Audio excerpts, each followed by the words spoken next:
भी थोड़ा बहुत ध्यान देते हैं। 33 कोटि देवता भी आते हैं, ठाकुर जी उनसे मिलते हैं, लेकिन श्री जी अपने निर्मित वन में ही रहती हैं, जहां पर श्री जी स्वयं एक एक पौधा अपने हाथ से लगाती हैं, एक एक वृक्ष के पत्ते को अपने हाथ से सुकोमल बनाती हैं, एक एक पुष्प, एक एक गली, एक एक चौबारा, यहां तक कि श्रीधाम वृंदावन का एक एक कण धूल का वह भी किशोरी जी ने नियोजित किया है। लेकिन जब ठाकुर जी वृंदावन पधार रहे थे, पृथ्वी पर पधार रहे थे कृष्ण अवतार के लिए,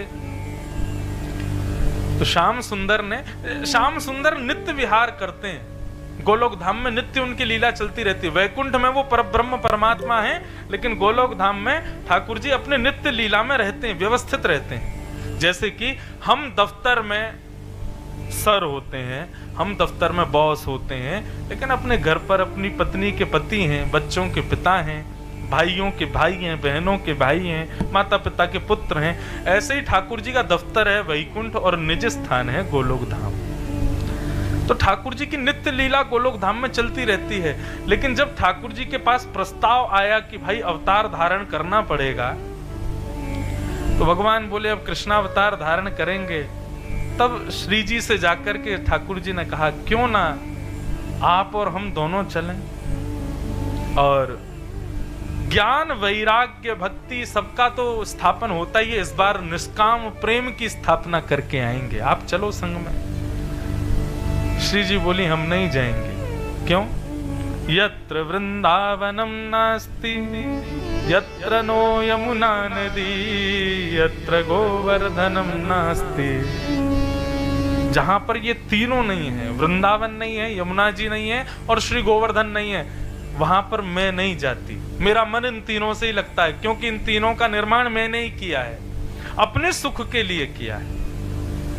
तब ठाकुर जी ने किशोरी जी के भाव को स्वीकार करते हुए किशोरी जी के निर्मित गोवर्धन, यमुना और श्री वृंदावन को पृथ्वी पर व्यवस्थित किया।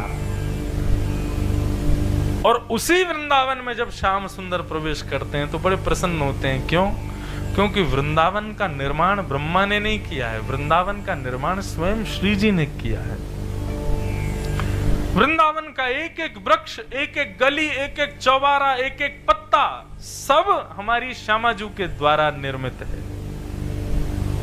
उस वृंदावन में ठाकुर जी जाकर के परम सुख को प्राप्त करते हैं। अब देखो ठाकुर जी तो पहुंच गए, अब बात आती है हम लोगों की, वृंदावन हमें कैसे प्राप्त हो। तो चार बातें शास्त्रों में मुख्य रूप से कही गई, नाम, रूप, लीला और धाम। सबसे पहला, वृंदावन यदि प्राप्त करना है तो नाम आश्रित हो जाइए, नाम का आश्रय लीजिए। नाम का आश्रय लेने से धाम की प्राप्ति होगी। जब तक आप नाम आश्रित नहीं होंगे, माफ कीजिए, आपके तन को भले ही धाम मिल जाए, लेकिन मन को धाम नाम ही दिलवाएगा।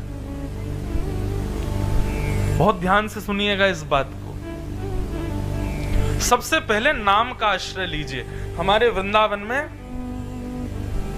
परम धन राधा नाम आधार, हमारे यहाँ परम धन क्या है? श्री राधा रानी का नाम। अब जब चर्चा ही वृंदावन की है तो वृंदावन श्री जी और श्याम सुंदर यही चलते रहेंगे। तो वृंदावन यदि प्राप्त करना है, मतलब धाम यदि चाहिए, तो नाम का आश्रय लो। श्री राधा श्री राधा श्री राधा श्री राधा श्री राधा श्री राधा, बस नित्य इसी को गाते रहो। मुझे श्लोक स्मरण नहीं है, मैं आज रात्रि गुरु जी से पूछ के कल सुनाऊंगा, महाराज जी भी बैठे हैं। एक जगह का कहीं का श्लोक है कि जैसे ही व्यक्ति राधा बोलता है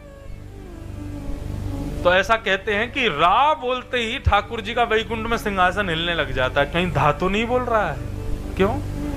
क्योंकि राधा बोलेगा तो राधा सुनने के लिए ठाकुर जी सन्मुख प्रकट हो ही जाते हैं। दिखते नहीं है लेकिन आते जरूर हैं। अभी मैंने 4 बार राधा बोला तो 4 बार वैकुंठ से अप डाउन हो गए होंगे ठाकुर जी।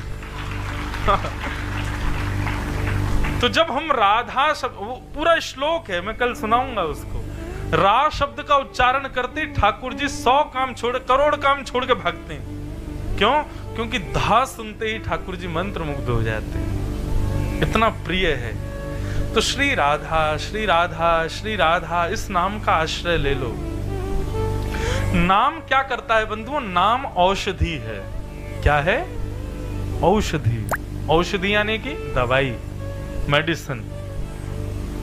इसका जितना सेवन करोगे। अच्छा एक और बात, अब देखो यहां पे भी बात कहने की, नाम बोला नहीं जाता, नाम पिया जाता है। उसकी क्रिया बोलने की है, लेकिन नाम का सेवन किया जाए।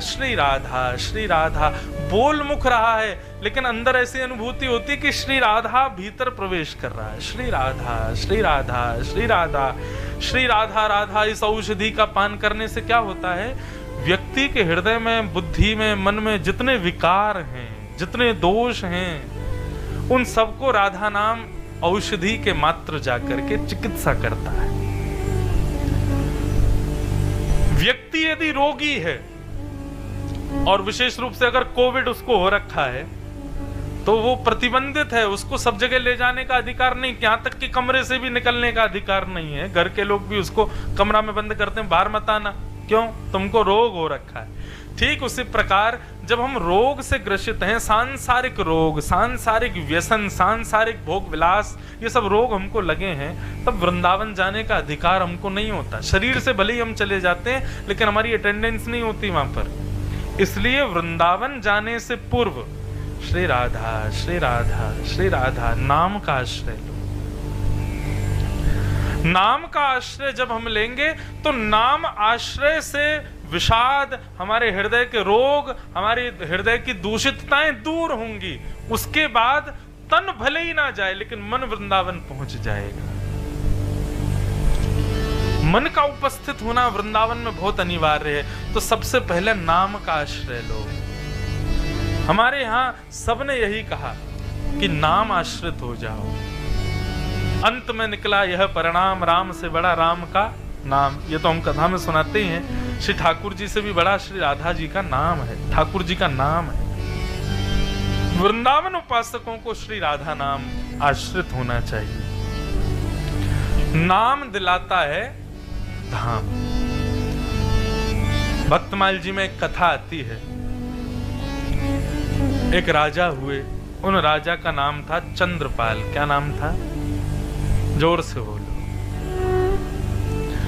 चंद्रपाल राजा जो थे, ये शरीर से रहते थे। राजस्थान का एक नगर है करौली, वहां के राजा थे चंद्रपाल राजा।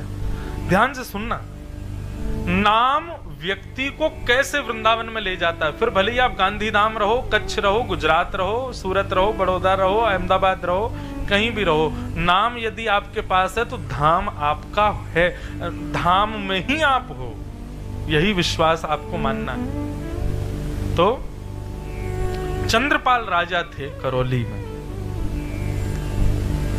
वो इतने नाम आश्रित थे कि नाम ने उनको पूर्ण रूपेण ठाकुर जी के योग्य बना दिया था। शरीर से राजा थे, रहते करौली में थे, लेकिन नित्य श्रीधाम वृंदावन में ही उनका स्थिति रहती थी, वृंदावन का ही अनुभव करते थे। अब चंद्रपाल राजा की बात तो चलो पहली बार आपने सुना इनका नाम, आपने नाम सुना होगा रैदास, नाम सुना है। श्री रैदास जी की स्थिति ऐसी बताते हैं कि श्री रैदास जी को एक दिन स्नान करते हुए नदी में ठाकुर जी मिल गए। तो रैदास जी उनकी सेवा करने लगे, अपनी कुटिया में रैदास जी को ले आए, रैदास जी ठाकुर जी को ले आए। तो रैदास जी का नियम था, वो विचरण बहुत करते थे, धामों में घूमते ही रहते थे, कभी बद्रीनाथ, कभी केदारनाथ, कभी जगन्नाथ, कभी द्वारिका, कभी वृंदावन, कभी कहीं कभी कहीं। लेकिन जब से ठाकुर जी आ गए, रैदास जी का निकलना बहुत कम हो गया। क्यों? ठाकुर जी के अनुकूल भोग की व्यवस्था, शयन की व्यवस्था, ये सब नहीं हो पाती थी। तो श्री रैदास जी एक ही जगह पे अपनी कुटिया में ही रहते थे, लेकिन उनका बड़ा मन होता था कि हम कहीं जाएं, कहीं जा नहीं पाते थे। तो रैदास जी ने एक युक्ति अपनाई और उन्होंने अपनी कुटिया में ही कोनों को नाम दे दिए।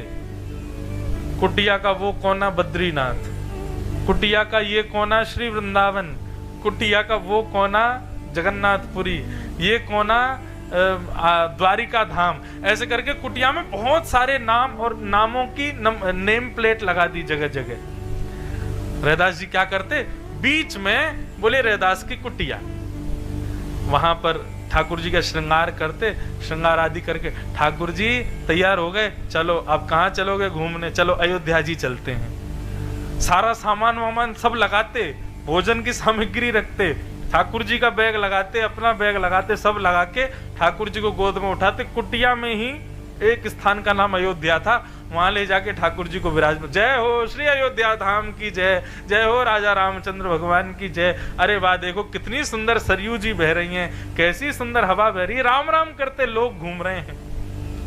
और पूरे दिन इसी स्थिति में रहते थे कि मैं श्री अवध में हूँ, श्री कनक बिहारी जी सामने बैठे हैं, श्री हनुमान जी का दर्शन हो रहा है, सरयू जी बह रही हैं, ऐसे भाव में रहते।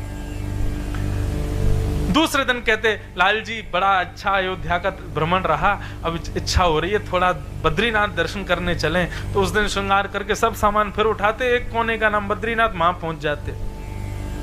जय हो बद्रीनाथ, कैसी सुंदर हवा चल रही है, देखो कितना सुंदर हिमालय, गंगा जी बह रही हैं, जय हो नाथ, बड़ी कृपा आपकी जो मुझे इतना घुमा रहे हो। अब ये तो थी कुटिया के अंदर की स्थिति। स्थिति करते करते ये हो गया कि श्री रैदास जी जब बद्रीनाथ की यात्रा पर जाते थे ठाकुर जी को लेकर के, तो भले ही जेठ का महीना हो, जून जुलाई का महीना हो, वो अपने ठाकुर जी को शॉल पहनाते, कंबल पहनाते, अंदर कुटिया में। अरे बद्रीनाथ में है ठाकुर जी, हवा चल रही है, ठंड पड़ रही है, बर्फ गिर रही है, ठाकुर जी आप शॉल पहन लो। अंगीठी रख देते सामने, अग्नि प्रज्वलित करते, ठाकुर जी को तपाते, और बाहर जुलाई का महीना। स्थिति ये हुई कि महाराज एक बार श्री रैदास जी अपने ठाकुर जी को बद्रीनाथ ले गए, और जेठ के महीना में उनके गांव में बर्फ गिरने लग गई।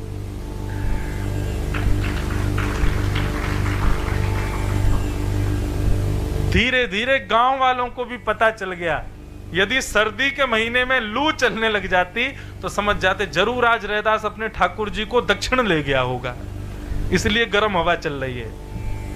और कभी गर्मी के महीना में बर्फ गिर जाती, बोले अरे आज रैदास के ठाकुर जी बद्रीनाथ पहुंचे होंगे जरूर। ये स्थिति, इसका मतलब ये बिल्कुल प्रमाणित हो जाता है कि हमारा तन का उपस्थित होना सांसारिक विषय है, हम तन से कहीं उपस्थित हो, लेकिन मन का उपस्थित होना कहीं पर, ये भक्ति का विषय है, ये भाव का विषय है। और वृंदावन तन की प्रेजेंस मांगता ही नहीं है, वहां तो मन का ही प्रेजेंट होना जरूरी है। तो चंद्रपाल राजा भले करौली में रहते थे, लेकिन मन ऐसा था उनका कि वो सदैव वृंदावन का स्मरण करते थे। अष्ट सखा हमारे, मैं अष्ट सखाओं का ज्यादा गायन करता हूं कथाओं में भी, तो हमारे अष्ट सखा कहते हैं कि भैया तुम ठाकुर जी को अपना लो, कोई बड़ी बात नहीं है, ठाकुर जी तुमको अपना में ये बड़ी बात है। ठाकुर जी को तो सब अपनाते हैं, चोर भी कह के जाता है, हे द्वारिकाधीश कृपा करना कि मालिक सो रहा हो गहरी नींद में ताकि मैं चोरी कर लूं। चोर भी द्वारिकाधीश से प्रार्थना कर रहा है, तो इसका मतलब ये है कि चोर भी ठाकुर जी को स्वीकार कर रहा है। लेकिन बड़ी बात यह नहीं है कि हम ठाकुर जी को स्वीकार करें, बड़ी बात यह कि उन्होंने हमें स्वीकार किया कि नहीं। तो अष्ट सखा गाते हैं एक बात कि भगवान हमको स्वीकार करते हैं, इस बात का प्रमाण क्या है। और तब अष्ट सखाओं में एक सखा कहते हैं, जब अपनों करी जाने गिरधर, जब अपनों करी जाने गिरधर, जब अपनों करी जाने गिरधर, जब अपनों करी जाने गिरधर। ठाकुर जी हमको अपना कब बनाते? मुझे ये पद बड़ा प्रिय, मैं लगभग कथाओं में गाता हूँ और लोगों से कहता हूँ भैया इस भाव को सुनकर के स्वीकार करो कि ठाकुर जी कब अपनाते हैं। जब अपनों करी जाने गिरधर, जब अपनों करी जाने गिरधर, कब? ठाकुर जी जिसको स्वीकार करेंगे उसकी स्थिति का यहाँ पर वर्णन किया जा रहा है। ताको मन भक्तन की सेवा, ताको मन भक्तन की सेवा, ताको मन भक्तन की सेवा, ताको मन भक्तन की सेवा। हरि जन संगे हरि उर आने, हरि जन संगे हरि उर आवे। बंधुओं, जैसे कोई फिल्म स्टार हमको दिख जाता है तो हम लोग बावले हो जाते हैं, होता है ना। कई बार हम देखते हैं एयरपोर्ट्स पर, रेलवे स्टेशन पर कोई फिल्म स्टार जा रहा हो, कोई क्रिकेट स्टार जा रहा हो, कोई बहुत बड़ा नामी एंटरटेनर जा रहा हो, तो लोग उसके पीछे भागते हैं। कोई सेल्फी ले रहा है, कोई ऑटोग्राफ ले रहा है, कोई पीछे पीछे। ये पूर्ण संसारी का लक्षण दिखता है। लेकिन जैसे ही कोई संत दिखे, जैसे ही कोई वैष्णव दिखे, कोई तिलकधारी दिखे, कोई गले में माला पहना, कोई वैष्णव रूप का दिखे, आप बावले से हो जाओ उसको प्रणाम करने। आप भले ही उसको नहीं जानते, लेकिन उसके रूप को देख करके, उसके भेष को देख करके, उसके भाव को, उसके माथे का तिलक देख के, उसकी धोती देख के आपके मन में हो जरूर द्वारिका से, वृंदावन से, अयोध्या से इनका कोई संबंध है। आप तुरंत जाके उसको प्रणाम करो, भले ही वो आपका अपरिचित है। ये एक वैष्णव का लक्षण है। और वैष्णव का भी नहीं, ये ठाकुर जी ने तुमको स्वीकार किया, ये उस बात का प्रमाण है कि तुमको उनको देख करके प्रणाम करने की इच्छा हुई। अभी आप थे हमारे साथ अहमदाबाद में। अभी अहमदाबाद हम लोग उतरे उस दिन, परसों रात्रि को, तो सत्य में एक अपरिचित खड़े थे सामने, धोती पहनी हुई थी उन्होंने, तिलक लगा रखा था। मैं कोई अपनी प्रशंसा नहीं कर रहा, लेकिन एक बात बता रहा हूं, उन्होंने 3 बार मेरे से नजर हटाई, ऐसे ऊपर से नीचे देख के ऐसे हो गए, फिर ऐसे देखें, फिर ऐसे हो जाए। लेकिन मैं जबरदस्ती उनके पास गया और मैंने कहा जय श्री कृष्ण। बोले जी जय श्री कृष्ण, जय श्री कृष्ण। अब हम आगे चले गए, ये सब बोले आप जानते थे इनको? मैंने कहा नहीं तो। बोले फिर आपने प्रणाम क्यों किया? मैंने कहा तिलक लगा रखा था, धोती पहनी हुई थी, इसलिए प्रणाम किया। अब मैंने कहा पीछे मुड़ के देखो, वो मुझे को देख रहा होगा, वो मुझे ही देख रहे थे। मैंने कहा वो रास्ते भर सोचेगा कि अपरिचित था, फिर भी ये मेरे को जय श्री कृष्ण बोल के गया। आगे से उनको कोई ऐसा मिलेगा तो वो भी जय श्री कृष्ण बोलेंगे अपनी तरफ से। यही तो प्रमाण है कि ठाकुर जी ने तुमको स्वीकार किया। और मैं तो डंके की चोट पर बोलूं, मुझे नाथ ने स्वीकार किया है। मैं उनको स्वीकार करूं ये नहीं, वो भी मुझे कर चुके हैं। मैं योग्य नहीं हूं उसके। मुझे ब्रज में जन्म दिया, पहला स्वीकार का प्रमाण। ऐसे पिता प्रदान किए, ये दूसरा स्वीकार का प्रमाण। व्यासपीठ प्रदान की, तीसरा स्वीकार का प्रमाण। अपनी निज सेवा दे दी, ये चौथा स्वीकार का प्रमाण। मैं और कितने प्रमाण रखूं? मैं लेकिन चाहता हूं कि ऐसा स्वीकार ठाकुर जी सबको कर लें। फिर जिस सुख में है हम, ब्रह्म सौख्यम त्वनंतम, उस सुख की प्राप्ति हो। मुझे अभिमान इस बात का नहीं कि मैं भक्त हूं, वैष्णव हूं। मैं कुछ भी नहीं हूं। मैं बिल्कुल भक्ति नहीं जानता, बिल्कुल वैष्णवता नहीं जानता। ये कुछ जो भी बोल रहा हूं, ये भी हमारे पूज्य पिताजी नाना जी की तपस्या का प्रतिफल है। लेकिन इस बात को अहंकार से कहूंगा कि ठाकुर जी मेरे हैं और मैं ठाकुर जी का।